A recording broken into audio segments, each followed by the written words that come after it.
O deputado federal Eduardo Bolsonaro fez uma postagem aqui de um vídeo no canal do YouTube, fez ontem, a história chocante do sobrevivente do 7 de outubro no Brasil. É a história de um soldado israelense que foi vítima daquele atentado que foi praticado pelo Hamas lá contra os israelenses e mataram diversas pessoas e que depois então deu início a essa guerra entre o Estado de Israel e os terroristas dos Hamas e com as pessoas da Palestina, os palestinos lá da faixa de Gaza no meio disso tudo. E o que acontece? Um soldado do Estado de Israel estava no Brasil, alguns advogados requereram, ou um organismo internacional requereu perante a Justiça Federal a abertura de investigação em face daquele soldado.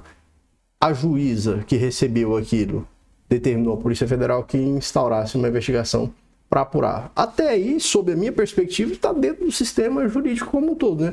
O Poder Judiciário não pode investigar, em regra, né? Inclusive aquilo que se fala, por exemplo, em relação ao Supremo Tribunal Federal investigando, não pode, né? Quem tem que investigar é a polícia ou o Ministério Público através do procedimento de investigação criminal. E aí isso já gerou um problema significativo, né? Até algo diplomático, porque se atribuiu ao atual governo essa, como se fosse uma perseguição contra Israel, e isso talvez escalado já em razão das manifestações do atual governo sobre o presidente israelense, o primeiro-ministro israelense, e aí trouxeram isso para o cenário aqui da discussão entre esquerda e direita no Brasil. Por isso que eu volto a dizer, né? Não tem como falar que é de direita ou de esquerda nesse país, porque você estaria concordando com tudo que essa pauta que foi subtraída. Então, quando a pessoa fala ela é de direita, ela tem que concordar com tudo que, por exemplo, o deputado federal aqui e a família dele fala que é de direita. E se você ser contra, você já automaticamente é de esquerda. E não tem como ser isso, né? Mas o que ele faz? Ele traz um vídeo aqui. Eu vou deixar um trechinho aqui para a gente ver. E vou te mostrar como existe uma incongruência em se tratando do sistema jurídico como um todo, né? Eu, sinceramente, eu vi essa notícia e não vi nada demais, né? Não vi nada demais ali. Mas isso é trazido de uma forma politizada e que, na verdade, não deveria ser. Não deveria ser, e eu vou te mostrar o porquê. Vamos assistir o que o deputado federal fala. Esse vídeo aqui não é sobre religião, é um vídeo sobre liberdade, sobre para onde o Brasil está indo, sobre o nosso comportamento na comunidade internacional. Um sobrevivente daquele fatídico 7 de outubro de 2023, um sobrevivente, que estava naquela festa nova, uma festa de música eletrônica, inclusive uma brasileira, Rafaela, o nome dela, fala muito bem de como é que foi aquele dia, né? Como é que ela sobreviveu embaixo de cadáveres que foram executados a tiros e depois incendiados, fora as mulheres estupradas naquela ocasião. E esse sobrevivente, ele é um soldado, provavelmente fez parte da contraofensiva de Israel para se defender, porque é o mínimo que eu espero de um país que não reaja à altura a esse tipo de terrorismo, certamente não é um país que merece sequer o respeito. Então, primeiro, a nossa solidariedade a todos os soldados da IDF, as Forças Armadas de Israel, que estão batalhando e lutando contra pessoas que metem faca na barriga de mulheres grávidas, na frente dos maridos, para assassinar os seus bebês ainda fetos. Um meu apoio total a todos os familiares que tiveram seus bebês com as cabeças cortadas. Você imagina isso?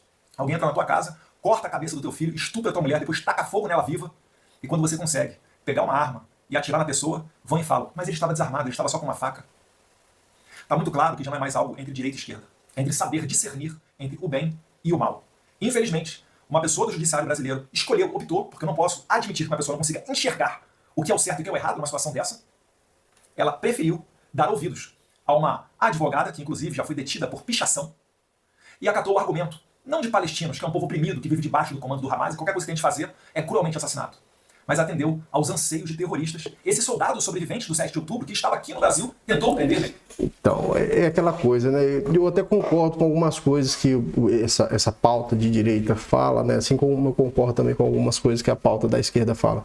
Mas aqui o primeiro problema é que, assim, me parece, eu não sei se de fato é porque talvez na pressa ali para a produção do conteúdo e tal, e por conta dessa paixão, ou porque se esquece daquilo que é. Porque é o seguinte, veja só, o Brasil é signatário do Estatuto de Roma, que é aquele estatuto que estabeleceu o Tribunal Penal Internacional. O Brasil é signatário.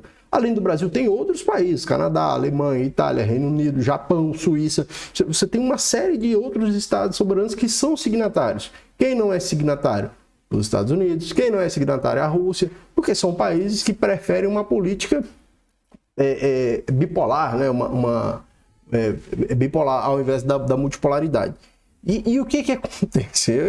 Eu até peço desculpas, mas o próprio o deputado federal Eduardo Bolsonaro acionou o TPI, esse TPI que expediu um mandado de prisão contra o primeiro-ministro de Israel, Benjamin Netanyahu. É o mesmo TPI. O Brasil está atendendo aquilo que está inserido dentro de um tratado internacional ao qual o Brasil faz parte, né? E esse TPI expediu um mandado de prisão contra o primeiro-ministro de Israel, contra alguns líderes israelitas, contra também os terroristas do Hamas, os principais líderes, contra o presidente, o ditador russo, Vladimir Putin. Então, o Brasil está inserido porque faz parte, é signatário desse estatuto. Então, quando eu vi a notícia, eu vi algo muito normal. E o mesmo TPI está sendo acionado, está na revista Oeste. Alguém vai dizer que isso aqui é mentira? Se está na revista Oeste, que é uma revista, essencialmente, pelo menos a maioria das publicações que eu vejo, essencialmente são a favor ali do governo do ex-presidente Bolsonaro e contra o atual governo. Eduardo Bolsonaro vai denunciar Moraes ao TPI. E outros também, o senador Marcos Duval já falou, o senador Magno Malta já falou que o Moraes está sendo denunciado no TPI. Então é o mesmo TPI. Agora imagine, se o TPI expede um mandado de prisão contra o Alexandre de Moraes e outros indivíduos que são próximos a ele. E aí, de repente, o Alexandre de Moraes vai lá no Reino Unido, ou um próximo dele. Será que alguém lá no Reino Unido também não vai acionar a justiça do Reino Unido para que seja iniciada uma investigação? Está dentro de um contexto que, sobre a minha perspectiva, não estou dizendo que é certo ou errado, mas está conforme a legislação. O que a gente pode fazer, e por exemplo aqui o que o deputado pode fazer é o seguinte: não, o Brasil tem que sair do Estatuto de Roma, o Brasil tem que abandonar e sair fora dessa adesão. Aí tudo bem, porque não se concorda com o sistema jurídico como está, então vamos abrir mão do sistema jurídico, vamos mudar, né? Assim como, por exemplo, se você não gosta de algum dispositivo que tem constitucional, qual que é aquele que suscita muita discussão? A garantia da inviolabilidade da honra com a garantia da inviolabilidade dos parlamentares em se manifestar. Bom, não, os parlamentares têm que ter preponderância sobre a garantia de proteção à honra e à intimidade das pessoas. Então tira essa parte do texto constitucional e aí passa a ficar ok. Mas as nossas discussões, e principalmente algo assim tão grave quanto isso, não pode se pautar por aquilo que a gente considera errado. Tem muitas coisas sob o ponto de vista das decisões judiciais, e algumas eu já falei aqui, que eu considero que não seriam adequadas. Mas eu não posso dizer que está errada só porque eu não concordo, percebe? Porque senão eu vou passar a pensar só no seguinte: a justiça só é correta quando ela age conforme aquilo que eu entendo correto. Então, quando vir uma ordem judicial que não é do meu gosto, eu vou entender que aquela ordem judicial não serve. E se você pensar dessa forma, você vai ver, ninguém vai criticar, eu pelo menos aqui eu não vi críticas à decisão tomada pelo Supremo Tribunal Federal quando arquivou a denúncia que foi oferecida contra o senador Flávio Bolsonaro. O Ministério Público do Rio de Janeiro ofereceu uma denúncia contra o senador Flávio Bolsonaro e essa denúncia caiu lá no Supremo Tribunal Federal. Ninguém reclamou, né? Pelo menos não aqui do pessoal que seria da direita. Mas é claro, a esquerda criticou, falou não sei o quê, que estava... porque está inserindo a justiça num cenário de politização, o que não pode ser, né? E esse caso aqui, se alguém tem que ser culpado, né? Porque por algumas notícias que eu vi aqui, até houve um acionamento pelo Estado de Israel, criticou o governo Lula, atribuindo ao atual presidente a responsabilidade por essa decisão do Poder Judiciário. Não tem como, né? Um juiz expediu uma ordem lá numa vara de um tribunal tal, como é que isso pode ser atribuído ao governo? Não é para defender o governo, é para te mostrar o sistema jurídico, percebe? E essa é uma grande complexidade, né? Você falar de um sistema que é complexo de uma forma sintética, né? Hoje todo mundo acha que sabe de tudo, todo mundo acha que tem conhecimento de tudo, sabe de tudo. Quando você vê, por exemplo, médico, né? O cara é médico e aí o médico vai conversar com uma pessoa que por muito tempo morou no sítio, sempre tomou óleo de cupaíba, às vezes aquela pessoa vai bater boca com o médico, né? O médico fala, não, é melhor você tomar um antibiótico. Ela fala, não, eu vou tomar óleo de cupaíba. Então, como é que você vai discutir? Eu estou querendo dizer o seguinte: eu estudei por bastante tempo o sistema jurídico, né? E até hoje estudo, me dedico a isso. Então, eu falo, isso é muito complexo, não dá para ser sintetizado. E é isso que nós temos, né? O Estado, o Poder Judiciário determinou a Polícia Federal que instaurasse uma investigação que, para mim, está dentro de um âmbito de normalidade, né? Tem que ter investigação.